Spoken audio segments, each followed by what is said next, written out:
6 horas e 41 minutos, estamos aqui com pré-candidato mesmo. Esse é pré-candidato, né? Pré-candidato, doutor Gomes, do PSC. Bom dia, doutor Gomes. Bom dia, ouvintes. Bom dia, Haroldo Aze. Bom dia, Paulote. Bom dia, Caio Pimenta. Bom dia, meu amigo Márcio Reis. Bom Senhores dia. ouvintes, é um prazer enorme estar Você aqui. está sendo ouvido. Tá aqui não, volta aqui, né? Tá aqui. Você Lembra está que sendo você estreou ouvido aqui. e visto, né? Pelas câmeras, né? Ah, que bom. Tem gente que tá ali vendo uma televisão de 200 polegadas, viu, rapaz? Ah, que bom, né? Isso aí. Mas, Gomes, na última vez que nós conversamos aqui, a sua narrativa, né, o seu discurso, agradou gregos e troianos. Os gregos acreditam, dizem, esse cara é diferente, né? Os seus auxiliares não vão receber salário, vai ser para devolver o que a Lagoinhas deu a ele. Mas o troiano disse, rapaz, isso é conversa para boi dormir, rapaz. Esse cara tá querendo enganar os outros. O que você achou disso? Mas seu discurso foi comentado, isso já foi uma coisa boa. Veja bem, amigo. Há mais de 2000 anos atrás, aqui existiu entre nós o Filho de Deus. E não existe prova mais evidente da existência de Deus e do seu próprio Filho que nós mesmos.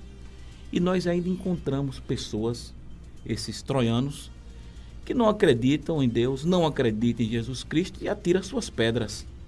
Cada um tem sua prestação de contas a fazer na hora certa e a contento. Evidentemente que eu não estou aqui como dono da verdade, nem pretendo, em absoluto, ser o dono dessa verdade. Eu tenho propostas sérias de trabalho. Quem me conhece sabe que eu sou um homem sério. As pessoas de Alagoinhas que convivem comigo, né? E a minha história mostra o meu grau de seriedade, de responsabilidade e, modéstia à parte, de competência de fazer as coisas. Por conta disso, eu me autorizo a dizer que a história já mostrou que esses troianos, com todo respeito, não têm razão. São adversários, provavelmente. Sim, claro, nós temos o direito de contestar sempre. Você está na mesa de audiência, às vezes você perde a demanda, mas você não fica satisfeito, entendeu? Você contesta, recorre, perde de novo, recorre novamente e tal. Eu conheço pessoas, e a história mostra, de centenas de milhares de condenados que não se sentem condenados, não se sentem em absoluto culpados daquilo que fez. Eu conheço um famoso mesmo. Famosíssimo, entendeu? Não, apesar de preso, não se sentia preso, entendeu? E ontem jantou no Palácio de Ondina, viu? Porra. Palácio de Ondina. Importante. Eu acho o seguinte, viu, amigo, que se ele não tomar cuidado, ele vai terminar respondendo um outro processo. Sim. Aliás, ele já preenche todos os requisitos necessários a ser responsável por mais uns 3 ou 4 processos criminais. Se não mudar, Gomes, eu acho que quando ele chegar a 90 e tantos anos, eu acho que ele não vai ser. Terceira, quarta instância, entendeu? E imagine, cada ministro daquele tem 10 mil processos para julgar. Esse negócio de Lula deixa para adiante e tal. Agora, Gomes, o que eu quero saber, e o nosso ouvinte gostaria de saber, quem é Gomes? O que é que você, onde você se formou? Quais são qual é o seu currículo, Gomes? Veja bem, Haroldo, eu tenho a minha vida pautada na sinceridade e sempre disse a verdade a todos.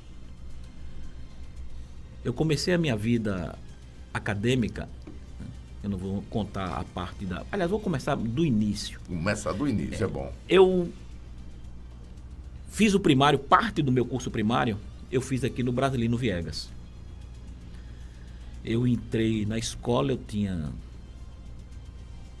no máximo 5, 6 anos de idade, porque naquela época você era alfabetizado em casa, praticamente, né? Então, 5, 6 anos de idade, eu vim estudar no Brasilino Viegas. Acreditem, minha mãe e meu irmão mais velho me levaram para a escola os primeiros meses.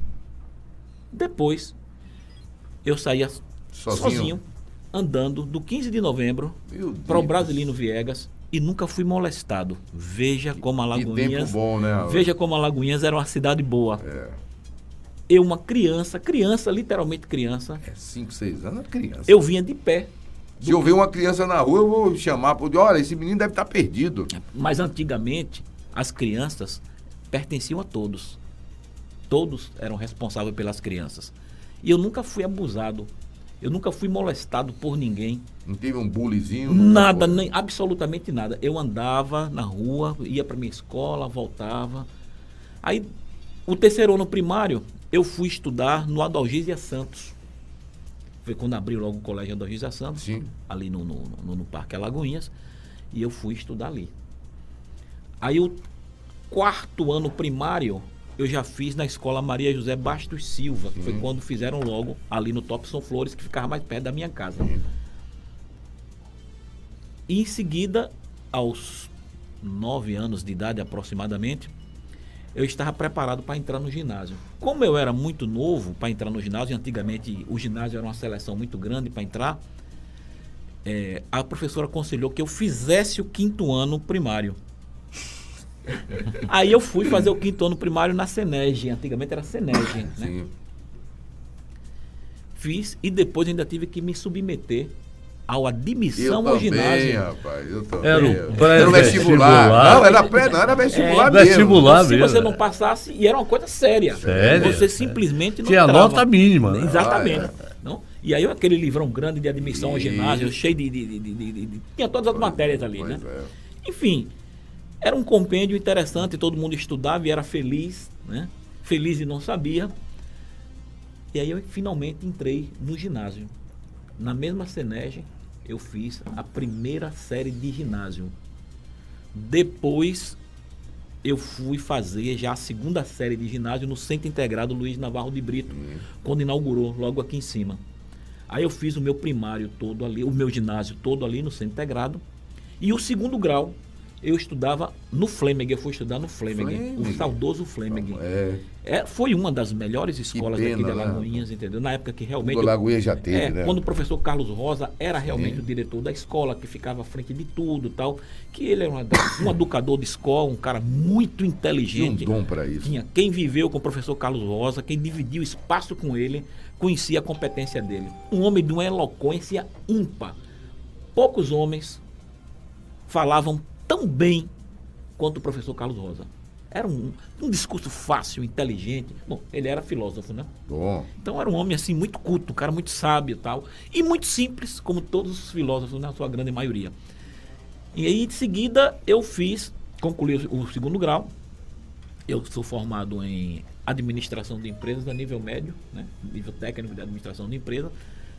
Em seguida, eu fiz vestibular para Direito, em 1977, na Universidade Católica do Salvador. E comecei a estudar em 1978, que foi aquele vestibular de final de ano. Sim.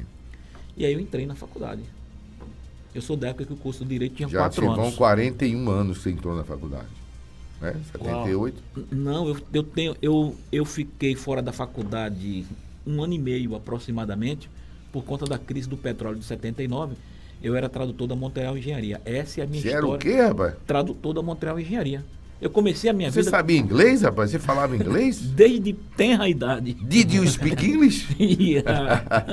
I've been an English Desde spoke- essa época, rapaz. Yeah, since that time. Desde Mas aquele tempo. você tomava curso ou você via filme sem legenda? Né? Não, absolutamente. Eu comecei as minhas primeiras letras de estudar inglês com o professor Antônio Assis Batista. Eu estudava na casa dele, com ele, né? Eu sou daquela época boa. Ele escrevia no chão, No chão. e eu anotava num caderno.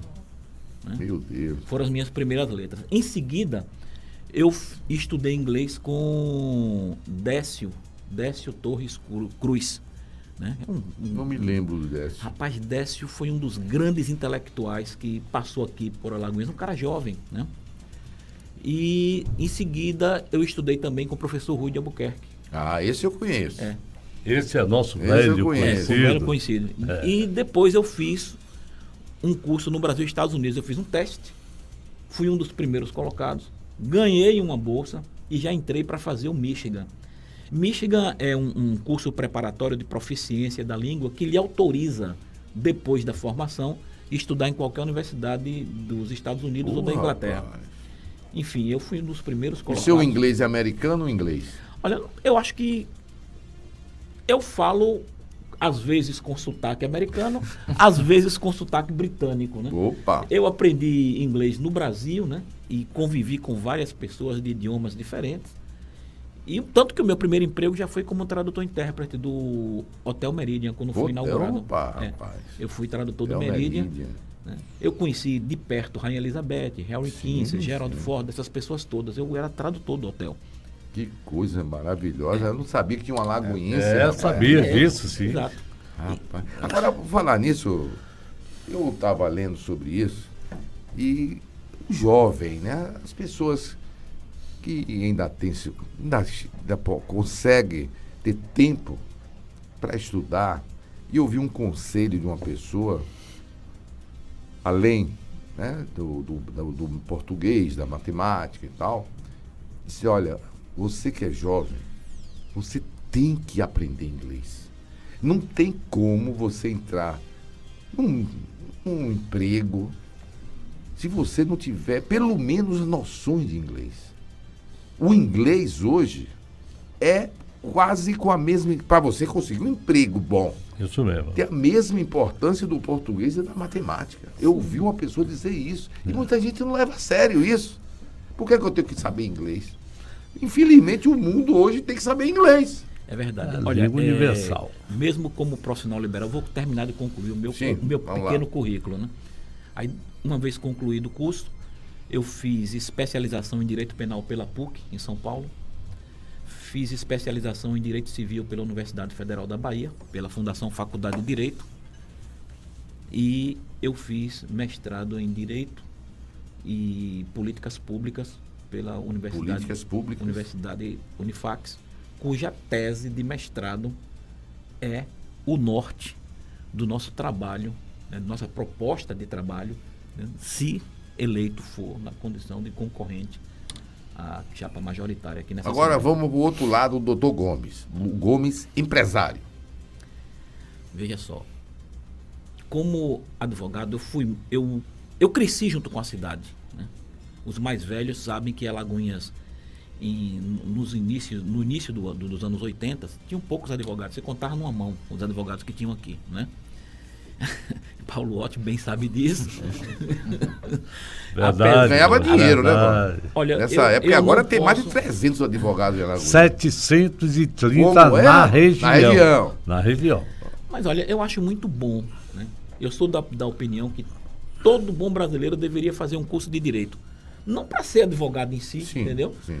Mas é um curso que Bacharel, né? lhe abre a mente para você fazer o que você quiser. E hoje, com os mestrados profissionais, meu amigo, você tem uma gama imensa, um leque fantástico.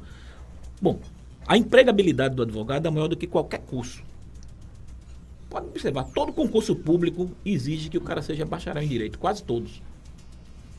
E quando não exige que o cara seja bacharel em direito especificamente, eles priorizam os bacharéis em direito, porque são os profissionais que têm uma visão de administração pública técnica muito boa, pela própria formação. Deixa eu lhe interromper. E essas faculdades que não tem não é presencial, você está em casa, está assistindo aulas e conclui o curso É de AD. direito. É AD. Olha, E veja aí, só. rapaz? O que é que você acha disso? Olha, Porque tem uma cacetada de pra o faculdade curso- de direito pra o- no Brasil, Mas para o rapaz. curso de direito ainda não existe o curso EAD. Né? Ele é presencial. Ele é obrigatoriamente presencial. Ele é presencial. Ele é obrigatoriamente Não pode, presencial. não pode ser... Não. A OAB, recentemente, quando você sabe disso, ela entrou com ação para proibir essa ensino à distância do curso de Direito. Sim. Não, ação judicial. É um E o empresário Gomes, rapaz, entrou como aí? Olha, eu vou voltar ainda à situação do advogado. Além de ganhar bastante dinheiro como advogado no início da minha Mas carreira. você é uma pessoa que sincera, você admite isso. Mesmo que você não dissesse, eu sabia, viu? Eu fui. Paulo foi meu ex-adverso em Opa, várias. em diversas ações. Ex-adverso, eu gostei desse. É gostoso. Ex-adverso. Isso- O ex não é inglês, não, né? Não, é Não, latino. é latino. Porque senão eu ia pensar É outra latino. coisa aqui, viu? Não, e você Mas, gosta das mas os expressões. ingleses também usam a expressão, Sim. entendeu? Porque tem certos neologismos que são inseridos em todos os idiomas e o ex-adverso é um deles, né? E que se aplica, por incrível que pareça, mundialmente como expressão válida para alguém que litiga. Enfim, Sim. eu fui advogado da Caribbean Food, exatamente por falar inglês, e fui responsável por uma infinidade de contratos de commodities do Brasil com a Europa e que tudo era resolvido na Suíça. Paulo sabe disso, que a gente sempre conversou. Isso é verdade. Sei mesmo. Nos anos de 1990, 1984 a 1990, eu acho que viajei pelo menos umas 16 vezes para a Europa, acompanhando a Caribbean Food, para resolver problemas de commodities brasileiras. É um segmento de negócio que quem está de fora não imagina Eu mesmo não imagino. a montanha de dinheiro que isso movimenta no mundo. Então eu sentava à mesa para conversar com as pessoas, para resolver essas questões de commodities, para falar em milhões e bilhões, Coisa simples, né? coisa simples. Evidentemente que esse dinheiro não era meu, né? Pelo amor de Deus, que isso fique bem claro, né? E era até bom no seu tempo. E a minha função era adequar esses contratos às leis brasileiras e buscar sua facilitação de trânsito internacional. Então, eu ia como advogado e como tradutor da empresa Caribbean Food. Cada viagem dessa que eu ia para a Europa, em moeda de hoje, eu ganhava uns 300 a 400 mil reais. Quanto, rapaz? 300 a 400 mil reais por cada viagem dessa. Pelo menos 80, 90 mil dólares? Por aí. Rapaz. É muito dinheiro que circula nisso. E você conseguiu isso só porque você fala inglês? Não é só Tem porque também eu falo inglês. Primeiro, Também a compete. bom, mas Primeiro, isso veja pesa. só, primeiro- eu não sei se o peso é igual, pode ser primeiro eu igual. trabalhava para a empresa aqui no Brasil, na Bahia, né? E aí a empresa descobriu que eu, além de ser um advogado preparado, um especialista em direito civil, mexia bem com É aí que contrato, eu falo do inglês. né? escrevia bem, e a empresa era certeza. internacional, e aí eles É resolveram. claro. E a empresa resolveu me conhecer melhor, né? E que eu conversava sempre com os responsáveis pela empresa, tudo em inglês, Tudo né? em inglês, Tudo em né? inglês, né? Aí disse, olha, mas tem um advogado aí na Bahia muito bom que poderia acompanhar esses Ah, contratos. você está falando a nível de Brasil, né? A empresa é internacional e tem sede em tudo quanto é Quer canto. dizer, tem sede de São Paulo, Rio Sim, de Janeiro, sim, Brasília, sim, mas sim. foi pegar um da Bahia. Porque tinha sucursal De aqui na Bahia. Alagoinhas. E eu era advogado da empresa, que eu resolvia questões da empresa aqui. E eles descobriram que eu falava inglês bem e me fez o convite. Aí, quer dizer, foi um momento feliz. Coisa interessante. Foi um momento isso, né? feliz na minha vida, que eu realmente tive essa oportunidade. Deus abriu esse espaço para mim. Eu pude abraçar e fiquei na empresa o tempo que deu e fui cuidar dos meus negócios. Aí onde vem a história do Gomes empresário, né? Mas você vai contar essa história daqui a pouquinho, que eu tenho gente aí, mas vou lhe dar mais 5 minutos. E nesse momento a gente encerra a transmissão da Rádio Ouro Negro 100.5, mas a gente continua na Rádio 2 de Julho. Espera aí que a gente volta já já.